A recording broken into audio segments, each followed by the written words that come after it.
In a quiet little town where everyone knew each other's names, there was a small grocery store that stood out among the rest.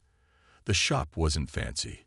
It had creaky wooden floors, shelves lined with colorful cans and boxes, and a faint smell of spices that always greeted visitors as they stepped inside. But what truly made it special was its owner, Mrs. Evelyn Harper. She was an elderly woman with silver hair tied neatly in a bun, glasses perched on her nose, and a warm smile that could light up even the gloomiest days.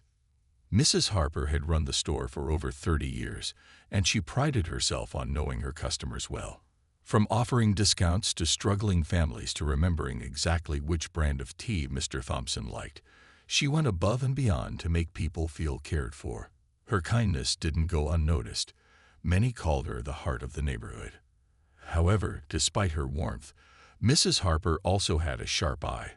Nothing escaped her notice, not the missing penny from the cash register, nor the occasional misplaced item on the wrong shelf. One sunny afternoon, as Mrs. Harper was arranging fresh fruits in a basket near the entrance, she noticed someone lingering by the door. It was a young girl, no older than 12, wearing clothes that were patched and frayed. Her sneakers were worn down at the soles, and her backpack looked like it had seen better days.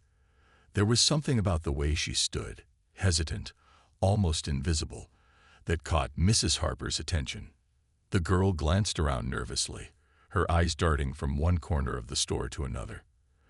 At first, Mrs. Harper thought maybe she was waiting for her parents or looking for something specific, but then she saw the girl slowly inch closer to the bread aisle. She watched as the girl picked up a loaf of bread, turned it over in her hands, and then shoved it quickly into her backpack. Mrs. Harper's breath hitched. Was this really happening? Before she could react, the girl moved again, this time toward the canned goods section. With trembling hands, she grabbed a couple of cans and stuffed them into her bag too. Mrs. Harper wanted to call out, to stop her, but something held her back. Instead, she stood frozen, watching as the girl took one last look around before bolting toward the exit. The bell above the door jingled loudly as she disappeared into the busy street outside. For a moment, Mrs. Harper simply stared at the empty space where the girl had been standing. Her mind raced with questions. Why would a child steal food? Didn't she have anyone to take care of her? And why did she seem so scared? These thoughts swirled in her head long after the girl was gone. Something about the situation felt off, like there was more to the story than met the eye. Little did Mrs. Harper know, this encounter would lead her down a path she never expected, one that would change both her life and the life of the mysterious girl forever. The moment the girl disappeared through the door, Mrs. Harper felt a strange mix of emotions. On one hand, she was upset. After all, stealing was wrong, and she had worked hard to keep her store running smoothly. But on the other hand, something about the girl's actions didn't sit right with her. The way she looked so scared, the trembling hands, the quick glances over her shoulder. It wasn't the behavior of someone who stole out of mischief or greed. It was desperation. Mrs. Harper walked slowly to the spot where the girl had been standing just moments ago. She noticed crumbs from the bread that must have fallen when the loaf was shoved into the backpack. There was also a faint smudge on the shelf where the cans once sat. These small details seemed insignificant to most people, but to Mrs. Harper, they told a story. Every item stolen was a clue, every movement a hint at what might be driving such an act. As she stood there lost in thought, a customer entered the store. "Good afternoon, Mrs. Harper," the woman said cheerfully, picking up a basket by the entrance. For a brief second, Mrs. Harper considered telling her what had just happened. But she stopped herself. Something deep inside told her this wasn't a situation to discuss casually. This wasn't gossip material. It was something far more serious. Later that evening, after closing the shop and locking the door behind her, Mrs. Harper couldn't shake off the image of the girl. As she prepared dinner in her cozy kitchen, she found herself thinking about those worn-out sneakers and the tattered backpack. What kind of life could push a child to steal food? Was she hungry? Did she have anyone looking out for her? These questions swirled in her mind like leaves caught in a whirlwind.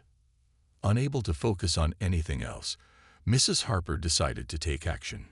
She grabbed her coat and headed back outside, determined to retrace the girl's steps.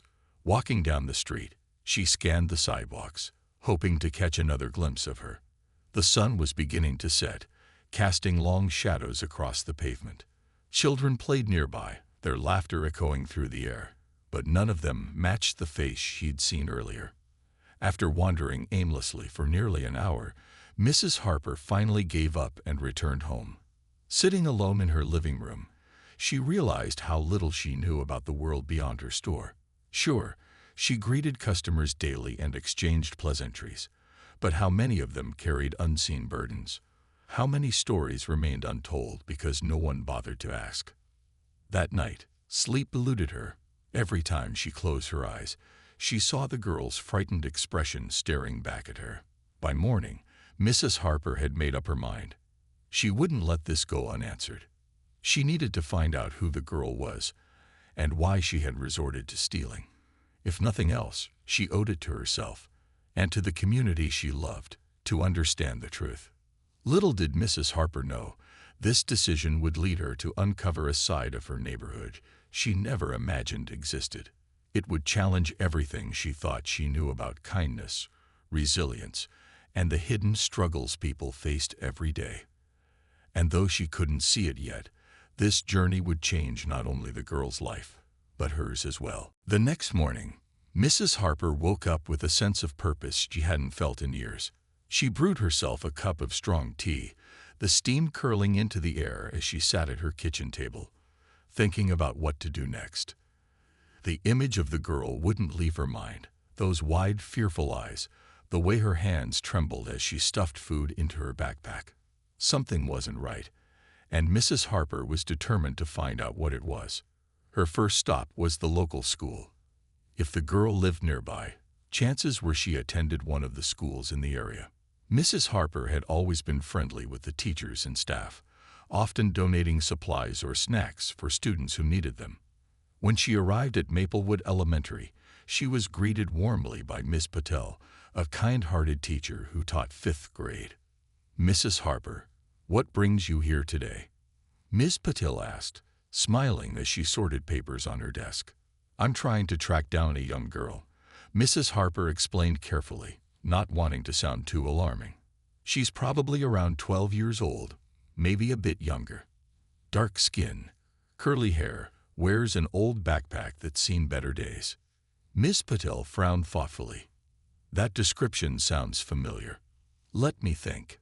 She paused for a moment before snapping her fingers. "Amara. Yes, there's a student named Amara who fits that description. She's in 6th grade now, but I've heard some things about her recently." Mrs. Harper leaned forward, her heart skipping a beat. "What kind of things?" Miss Patel hesitated, clearly unsure how much to share. "Well, Amara hasn't been herself lately. She used to be so bright and cheerful, but over the past few months, she's become quieter. She misses school sometimes, and when she does come, she seems distracted. Some of the other teachers have noticed too." Mrs. Harper nodded slowly, piecing together the fragments of information. "Do you know anything about her family? Does she live close by?" Miss Patel sighed, lowering her voice. "It's complicated. Her mother passed away earlier this year, and from what we understand, her father isn't involved. Amara has 2 younger siblings, and she's been taking care of them on her own. It's heartbreaking, really. We've tried reaching out to social services, but they're overwhelmed, and nothing has changed yet." Mrs. Harper felt a lump rise in her throat. Suddenly, everything made sense. The fear in Amara's eyes, the stolen food, the tattered clothes. This wasn't just a case of a mischievous child sneaking candy bars from a store. It was survival. Amara wasn't stealing because she wanted to cause trouble. She was doing it because she had no choice. Determined to learn more, Mrs. Harper thanked Ms. Patel and headed to the neighborhood apartment complex where many families lived. As she walked through the narrow hallways, she asked residents if they knew Amara. Most shook their heads, but one elderly woman recognized the name. "Oh yes, Amara," she said softly. "Sweet girl. Lives upstairs with her little brother and sister. They don't get many visitors." With growing concern, Mrs. Harper climbed the stairs to the second floor.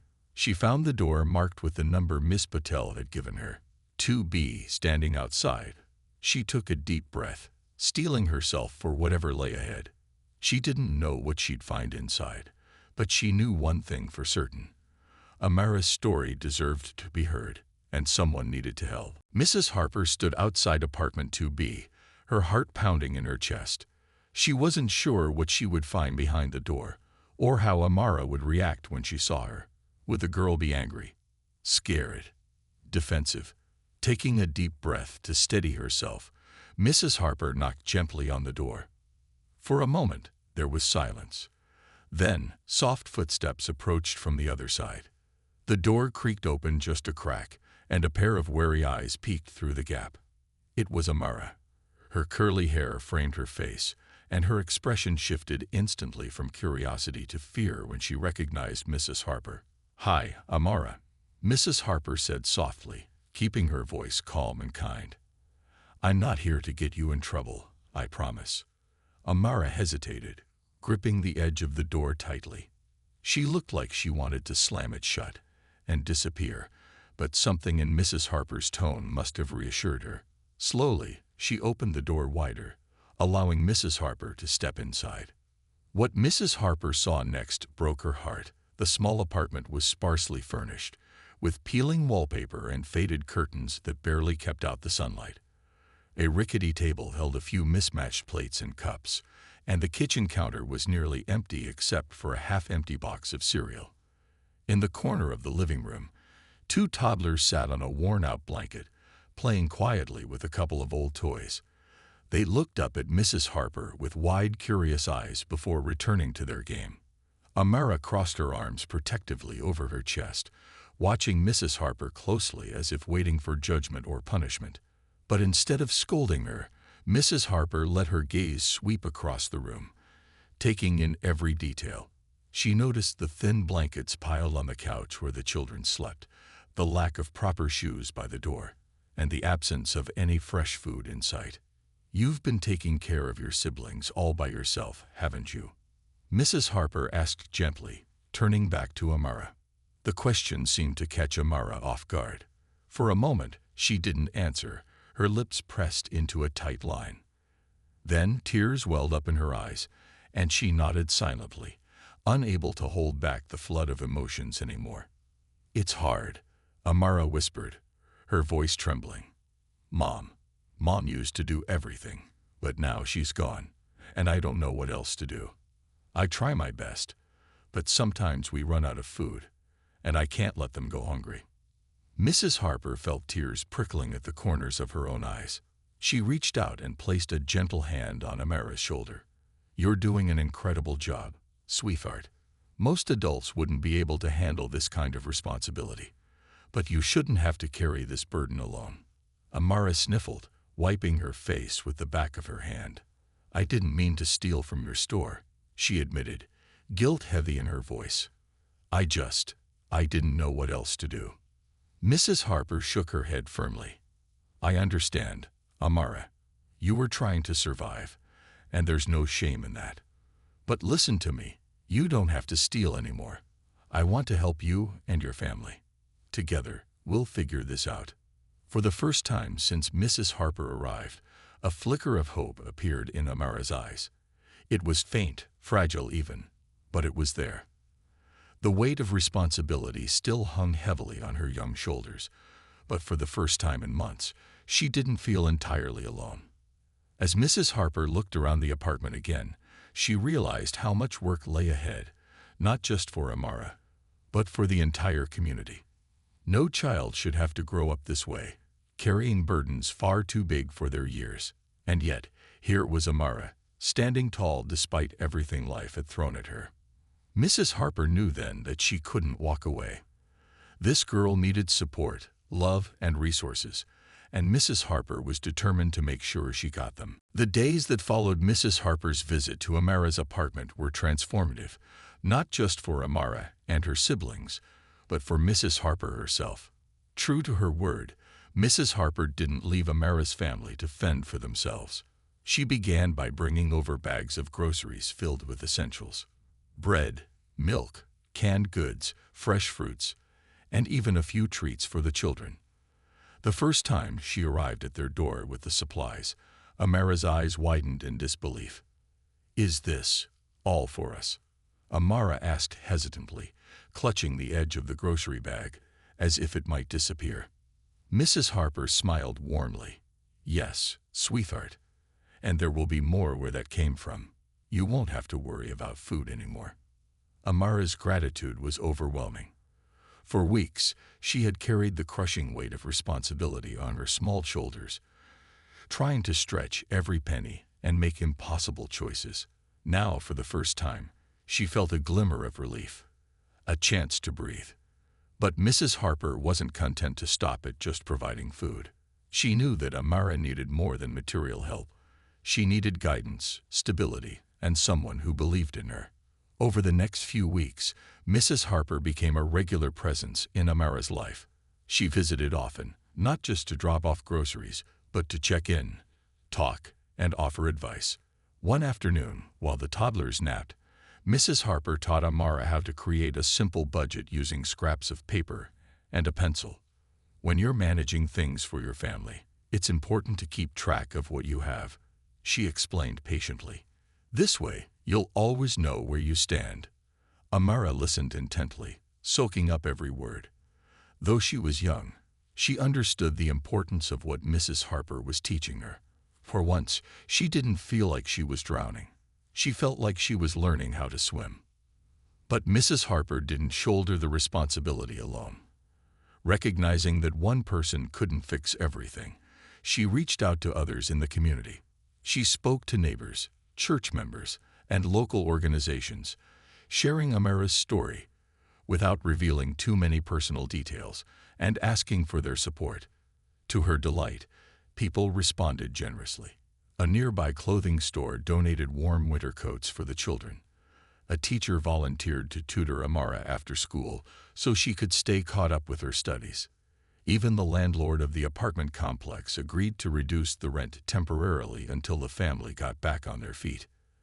As the weeks turned into months, Amara began to blossom under this newfound support system. With less pressure to provide for her siblings, she started focusing on school again. Her grades improved, and her teachers noticed a renewed spark in her personality. At home, she took pride in helping Mrs. Harper organize donations and manage household tasks. Slowly but surely, the weight on her shoulders began to lift. One particularly memorable day, Mrs. Harper invited Amara to come work part-time at the grocery store after school. "You've shown me how hardworking and responsible you are," Mrs. Harper said with a smile. "I think you'd be great at helping customers, stocking shelves, and keeping things running smoothly. Plus, you'll earn some money to help your family." Amara couldn't believe her ears. "Are you serious? You'd really let me work at your store?" "Of course," Mrs. Harper replied firmly. "You've earned it, Amara. And besides, I could use the extra help." From that day forward, Amara spent her afternoons at the store, learning the ropes and earning her own income for the first time.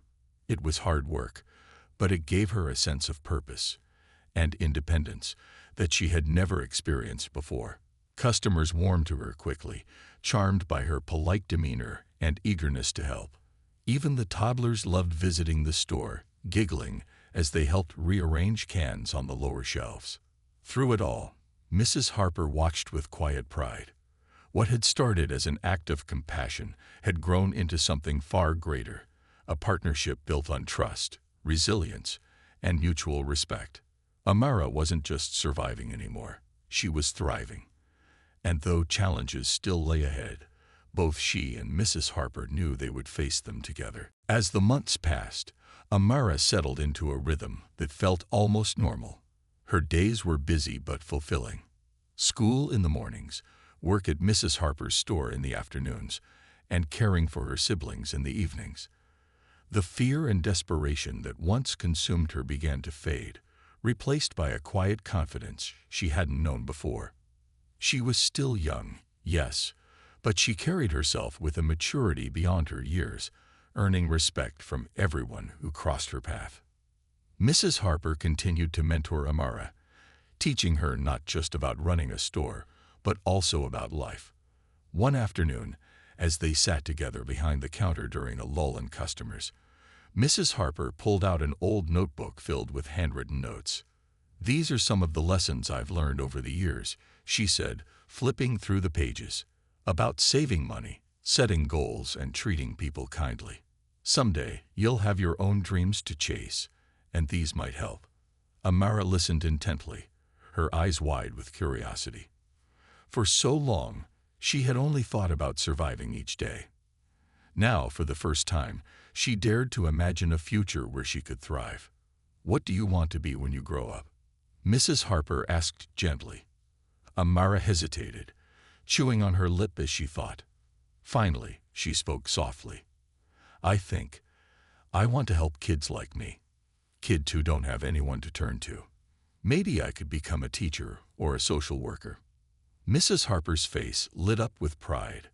"That's a wonderful dream, Amara, and I know you'll achieve it if you keep working hard. You're already proving every day how strong and capable you are." Encouraged by Mrs. Harper's words, Amara threw herself into her studies with renewed determination. With the tutoring sessions arranged by Mrs. Harper, she quickly caught up in subjects where she'd fallen behind. Her teachers noticed the change too, praising her focus and dedication. At parent-teacher conferences, Mrs. Harper attended on behalf of Amara's family, beaming as the teachers shared glowing reports about her progress. Meanwhile, Amara's bond with her siblings grew stronger, with more stability at home. Thanks to the community's support, she was able to spend quality time with them again. They played games, read books borrowed from the library, and laughed together in ways they hadn't in months. On weekends, Mrs. Harper often joined them for meals or outings, becoming a surrogate grandmother figure to the children. Their little apartment, once filled with sadness and worry, now echoed with joy and laughter. But perhaps the most remarkable change was in Amara herself. The shy, frightened girl who had once stolen food out of desperation transformed into someone brimming with hope and resilience. She greeted customers at the store with a warm smile, handled difficult situations with grace, and never hesitated to lend a hand to those in need. Her kindness inspired others, creating ripples of positivity throughout the neighborhood. One day, as Amara stocked shelves alongside Mrs. Harper, a woman approached the counter holding a flyer. "Excuse me," the woman said, addressing Mrs. Harper. "Is this your store? I saw this poster outside and wanted to ask about it." Mrs. Harper glanced at the flyer and chuckled. It was an announcement for a community fundraiser organized by none other than Amara herself. With Mrs. Harper's guidance, Amara had rallied neighbors and local businesses to host a charity event aimed at supporting struggling families in the area. All proceeds would go toward food, clothing, and educational resources. "I'm proud to say this was all Amara's idea," Mrs. Harper said, gesturing toward the young girl. "She's been working tirelessly to make it happen." The woman turned to Amara, clearly impressed. "You did this at your age." Amara blushed, nodding shyly. "I just wanted to give back. People helped me when I needed it most, and now I want to help others." By the time the fundraiser arrived, the entire neighborhood turned out to show their support. There were bake sales, games, and performances by local musicians. Amara stood near the entrance, greeting attendees with a radiant smile. Watching her from afar, Mrs. Harper felt tears welling up in her eyes. This wasn't the same girl who had walked into her store months ago, desperate and afraid. This was a leader, a beacon of hope for her community. And yet, Mrs. Harper knew this was only the beginning. Amara's journey was far from over, but she had proven one thing beyond doubt. No matter how tough life got, kindness and perseverance could light the way forward. A year had passed since the day Amara first walked into Mrs. Harper's store, her heart racing and her backpack filled with stolen goods. Now, as she stood behind the counter wearing a crisp apron embroidered with her name, it was hard to believe how much had changed. The once timid girl now greeted customers with confidence, offered recommendations for recipes, and even joked with regulars about their shopping habits. Her laughter rang through the store, blending with the soft hum of activity, a sound that made Mrs. Harper smile every time she heard it. The community fundraiser Amara organized had been a resounding success, raising enough money to create a small emergency fund for families in need. Inspired by her efforts, other neighbors began pitching in too, forming a network of support that strengthened the entire town. Amara became something of a local hero, though she always shrugged off the praise. "I didn't do it alone," she'd say humbly. "Mrs. Harper and everyone else helped." But while Amara thrived at the store and in school, her greatest achievements were at home. With consistent meals on the table, warm clothes to wear, and a roof over their heads, her siblings flourished under her care. Their giggles echoed through the apartment as they played together, and both children showed remarkable improvement in school. Even their landlord noticed the change. He often remarked how Amara's family brought a sense of warmth and positivity to the building. One crisp autumn afternoon, Mrs. Harper called Amara aside after closing the store for the day. "There's something I want to show you," she said, leading her to a quiet corner of the shop where an envelope sat waiting. Curious, Amara opened it to find a letter from a local high school, an acceptance letter. Tears welled up in her eyes as she read the words aloud. "Congratulations on your academic achievements. We are pleased to offer you a full scholarship." Amara looked up at Mrs. Harper, speechless. "How did this happen?" she whispered, clutching the letter tightly. "You happened," Mrs. Harper replied, her voice thick with emotion. "You worked hard, stayed focused, and proved that nothing can hold you back. This scholarship is just the beginning. Amara, you've earned it." For a moment, neither of them spoke. Then Amara threw her arms around Mrs. Harper, hugging her tightly. "Thank you," she murmured, "for everything." As the years went by, Amara continued to excel. She graduated high school at the top of her class, earning awards not only for academics but also for her dedication to helping others. True to her dream, she pursued a degree in social work, determined to give back to kids who faced challenges like hers. Throughout college, she remained close to Mrs. Harper, visiting whenever she could and sharing stories of her progress. Back in the neighborhood, Mrs. Harper watched with pride as Amara grew into the person she was always meant to be. The grocery store became a symbol of hope for many, proof that compassion and kindness could transform lives. When asked about her secret to running such a beloved business, Mrs. Harper would simply smile and say, "It's not about what you sell. It's about the connections you make and the lives you touch." Years later, when Amara returned to the neighborhood as a successful social worker, she found that the little store still stood, its shelves stocked and its welcome mat inviting. Standing beside Mrs. Harper, now older but as spirited as ever, Amara felt an overwhelming sense of gratitude. What had started as a desperate act of survival had turned into a story of redemption, a testament to the power of understanding, second chances, and unconditional support.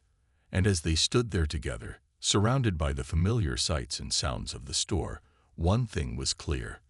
Their bond had changed them both forever. Amara had learned that no matter how dark things seemed, there was always light to be found. And Mrs. Harper had discovered that sometimes the smallest acts of kindness could spark the biggest transformations, not just in others, but in ourselves.